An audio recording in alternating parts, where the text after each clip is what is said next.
Muy buenas noches, hermanos y amigos. Dios les siga bendiciendo en esta noche y siempre. Agradecemos su fiel sintonía y también agradeceremos siempre que usted pueda compartir con otras personas este video o pueden invitar a estar juntos en algún lugar para poder quizás comentar algunas cosas de las que se dicen en cada una de estas meditaciones. Y para hoy tengo el tema el otro evangelio. El otro evangelio. ¿Le suena raro? Pues fíjese que todos conocemos el evangelio de San Marcos, el de San Lucas, el de San Mateo, el de San Juan.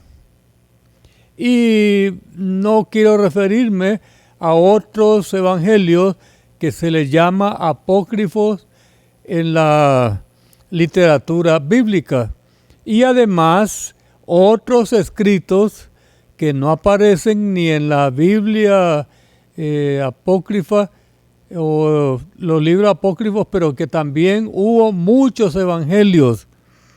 Pero no me estoy refiriendo tampoco a esos evangelios, sino a otro evangelio que el apóstol Pablo mencionó tanto a los corintios como a los gálatas.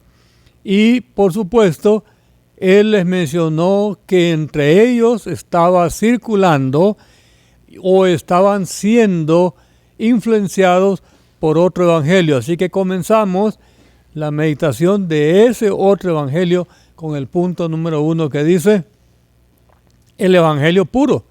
¿Y saben por qué, hermano? Porque el evangelio puro es la parte positiva. Hay otros evangelios, ya lo vamos a explicar, pero el evangelio puro es el único que debe prevalecer entre todos los cristianos. Recordamos, por supuesto, que la palabra evangelio significa buenas nuevas o buenas noticias. Pero buenas nuevas de salvación fue la predicación que el Señor Jesucristo hizo. Y por eso en varios versículos se dice el evangelio de Jesucristo. Ahora, ¿por qué se define como buenas nuevas?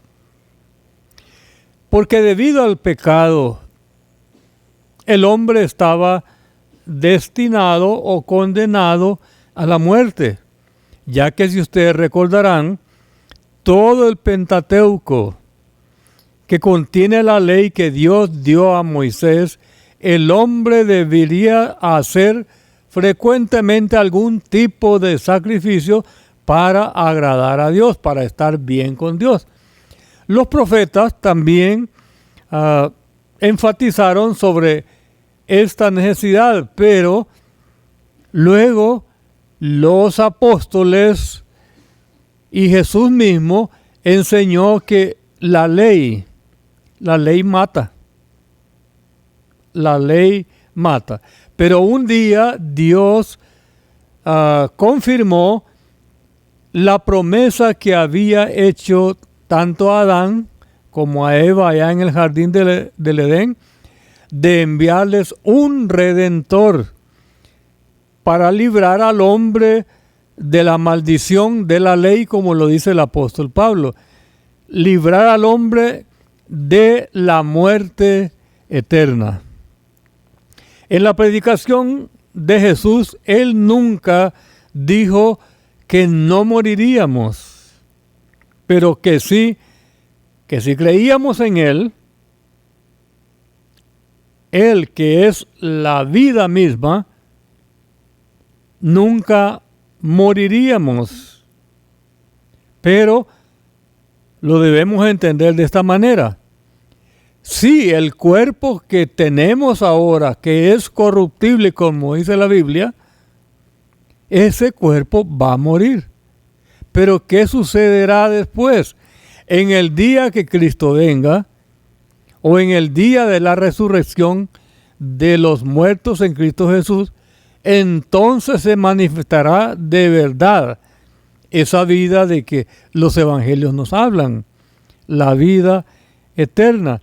Y eso es precisamente lo que Jesús y los apóstoles predicaron y lo que ahora estamos llamando el evangelio puro. El evangelio que transforma este cuerpo de muerte en un cuerpo para vida y para vida eterna. Hermanos, este es el evangelio puro de que estamos hablando. Los apóstoles, repito, lo predicaron también. Entonces, ¿no creen ustedes que es una buena noticia eso de que pasaremos de muerte a vida? Y no una vida breve. Dice la Biblia, vida eterna. Recordarán ustedes que en el Salmo capítulo 90, hablando de los días de nuestra vida en esta tierra, dice que son 70 años. Y si en los más robustos son 80 años y comienza así. Y ese es el promedio de vida nuestro. A veces escuchamos noticias de gente que sobrepasó los 100 años, pero son casos muy especiales, ¿verdad? Sin embargo, sí es una buena noticia que tenemos que celebrarla porque pasamos de muerte a vida. Y eso pues es digno de regocijo. Si no, imaginémonos por unos momentos, por ejemplo, cuando el apóstol Juan estaba escribiendo el libro de Apocalipsis, él estaba exiliado en una isla rodeada por agua, la isla de Patmos. Y eso fue un castigo o una condena decretada por el emperador Domiciano. Pero resulta que Domiciano un día falleció. Y al fallecer alguien, juez o emperador, gobernador que daba una orden, al fallecer tal persona, aquella condena, aquel decreto quedaba inválido. Así que cuando Juan le dan la noticia de que Domiciano ha muerto, ¿se imaginan ustedes? Imaginémoslo, se puso a brincar, aunque ya estaba bastante edad, porque estaba celebrando que ahora él recobraba su libertad y podía regresar donde su familia, a Éfeso. Y allí, por supuesto, siguió viviendo hasta que falleció de muerte natural. Ahora, igualmente podríamos mencionar para el caso cuando hay un convicto que ha estado recluido por muchos años en una celda y de repente cumplió su condena y le dan la noticia, la buena noticia de que ahora él recibe una carta de libertad y que por tanto puede irse. Qué alegría tan especial, ¿verdad? Qué alegría la que siente por ese acontecimiento. Pues tanto Jesús como los apóstoles hablaron, predicaron y enseñaron acerca de este evangelio. Y por supuesto que la Biblia recibe varios nombres como los siguientes: el evangelio del reino, el evangelio de Dios, el evangelio de Cristo, el evangelio de vuestra salvación, el evangelio eterno y también el evangelio de la gracia de Dios. Y así podrá usted encontrar otros, pero se refieren todos al mismo evangelio puro. Número 2. Sin embargo, hay otro evangelio, el que encabeza esta reflexión, porque específicamente el apóstol Pablo se dirige enérgicamente, muy molesto, a dos iglesias de aquel tiempo, la iglesia de Corinto y la iglesia de los Gálatas de Galacia, que muchos de los creyentes de esta iglesia se habían dejado influenciar por otro evangelio. Ese evangelio fue introducido por falsos maestros, falsos predicadores, que habían entrado en las iglesias y estaban, como decimos hoy, lavándole el cerebro a estos hermanos. Generalmente esto sucede aún en nuestros días, dirigido especialmente a hermanos que son inmaduros o que tienen una personalidad cambiante, que hoy son una cosa o dicen una cosa y mañana son o dicen otra. Y también otros cristianos pues lo hacen por rebeldía. Siguen entonces estas enseñanzas que constituyen el otro evangelio. En cuanto a los Gálatas, Pablo les reprochó que apenas él se había alejado por un tiempo de ellos, cuando de repente leían noticias malas. Estas eran malas noticias. Entonces, imagínense ustedes qué dolor, qué frustración pudo haber sentido o sintió en efecto el apóstol Pablo cuando recibe esas noticias. El corazón de él se estremeció y tenía mucha razón en hablarles, dirigirse a ellos enérgicamente, con toda autoridad y por supuesto con mucha razón. Qué diferente, hermanos, es la sensación que experimentamos los que estamos dedicados no solamente a servir, sino que a formar a otros creyentes para que sean los futuros, que podemos decir, predicadores, los futuros maestros, los futuros líderes de las iglesias. Nosotros con mi esposa lo hemos experimentado con frecuencia. Uno se siente, como alguien dijo, orgulloso, pero un orgullo santo, cuando escucha noticias de que X persona, X discípulo nuestro, que recibió entrenamiento, recibió edificación, enseñanzas, y que de repente está dando frutos, que puede ser en nuestra misma iglesia o en otra iglesia, pero uno se siente muy satisfecho. Y lo contrario, ¿qué será? Pues lo mismo que el apóstol Pablo sintió. En la carta de 2 Corintios capítulo 11 verso 4 dice el apóstol Pablo: otro evangelio.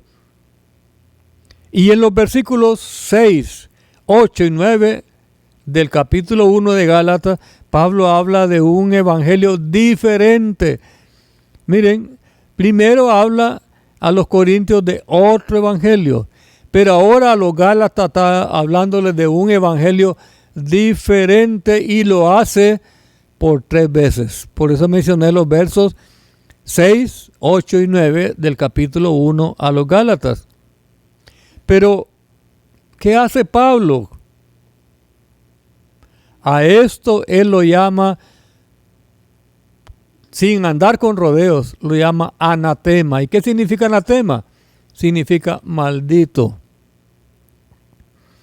Y es que Pablo no se andaba por las ramas para decir las cosas, hermano. Cuando decía algo, lo decía como es, directamente. Observemos que, por supuesto, el apóstol Pablo, en el versículo 8, muy molesto, les dice: si un ángel del cielo viniera. Yo quiero llamar la atención a esta observación que ustedes deben hacerla. En ese versículo 8 que ya mencioné de Gálatas capítulo 1, el apóstol Pablo les dice: si un ángel del cielo. Ahora,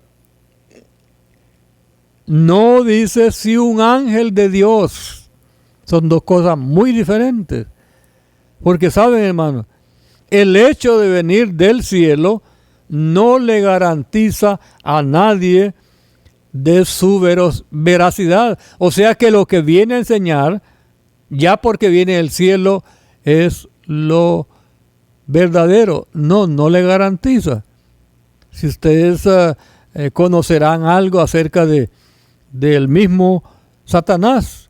Satanás vino del cielo y se trajo una gran cantidad de ángeles que hoy se les llama ángeles caídos. Bueno, él vino del cielo, pero ¿a qué vino? ¿Qué sigue haciendo? Nada bueno. Así que por eso el apóstol Pablo les hace esa advertencia fuerte. Aunque venga del cielo un ángel, pero viene con un evangelio diferente, no lo reciban, sea maldito o sea anatema. Pero quiero hablarles de un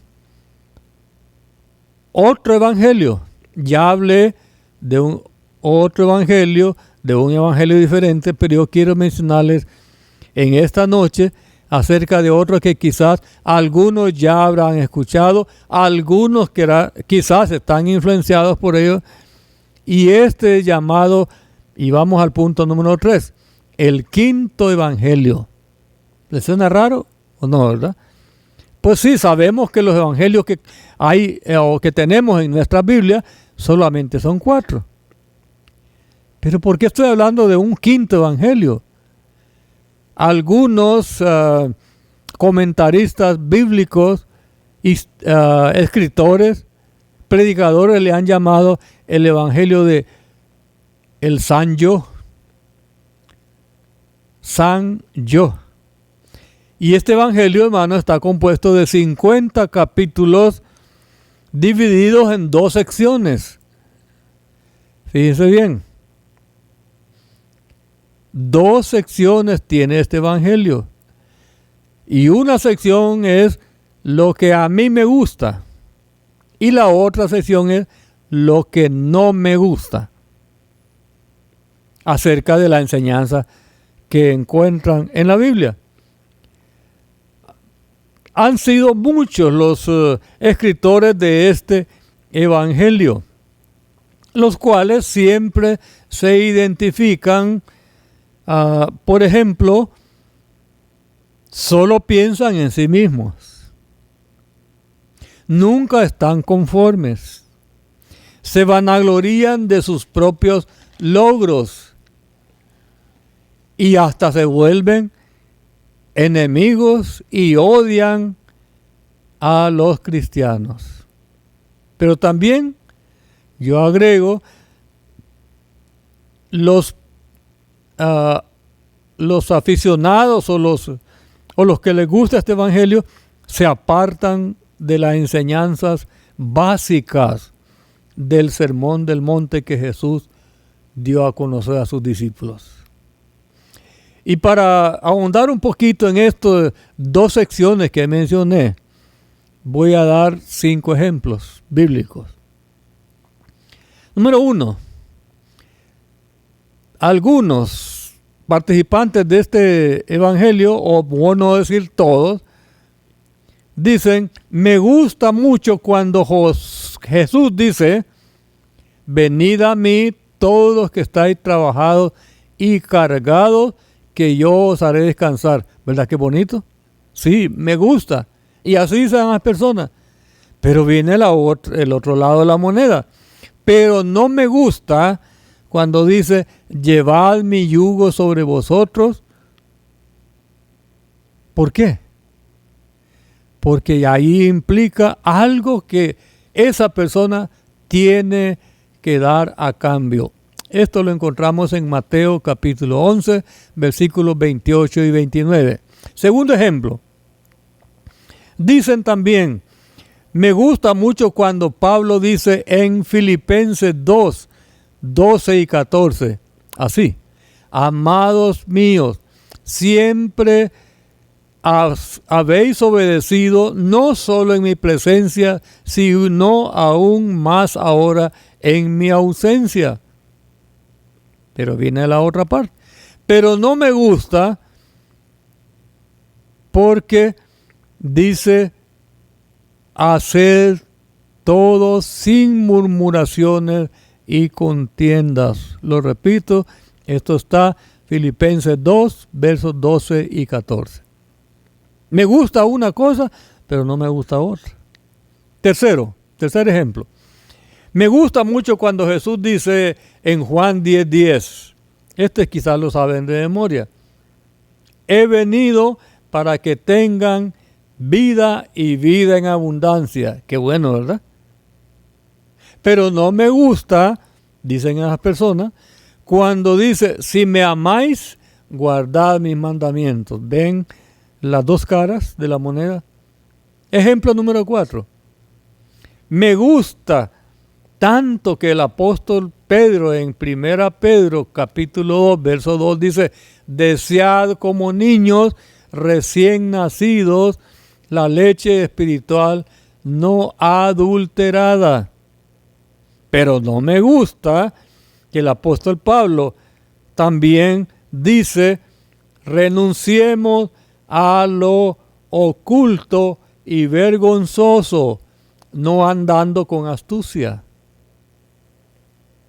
Y el ejemplo número 5, me gusta muchísimo cuando Jesús me asegura en Lucas 12, 32 y 33, no temáis manada pequeña, porque a vuestro Padre le ha placido daros el reino. Eso dijo Jesús. Y qué bonito, me gusta, dicen estas personas. Pero no me gusta que inmediatamente después dice, vended todo lo que poseéis y dad ofrendas. O como le dijo a otro personaje en una ocasión Jesús, anda, vende todo lo que tienes y sígueme. ¿Recuerdan esa historia del joven rico? Conclusión. En otras palabras, hermanos, este es un evangelio acomodado a lo que me gusta. ¿Y saben qué es lo más irónico? Lo más triste. Que hay predicadores en muchas iglesias modernas, que complacen a tales personas, no predicando lo que la Biblia dice, sino lo que a la gente le gusta escuchar. Es un evangelio acomodado y eso predomina hoy en día. Así que cuidémonos de este evangelio que lastimosamente también es predicado y que algunos lo han convertido en motivo de mercancía. El evangelio. Busquemos entonces el evangelio puro de que hablé en el punto número 1, que nos asegura tajantemente, mas buscad primeramente el reino de Dios y su justicia, y todas las demás cosas os serán añadidas. Evangelio puro, no el evangelio de San Yo, ni otros evangelios que había en aquellos tiempos. Dios les bendiga.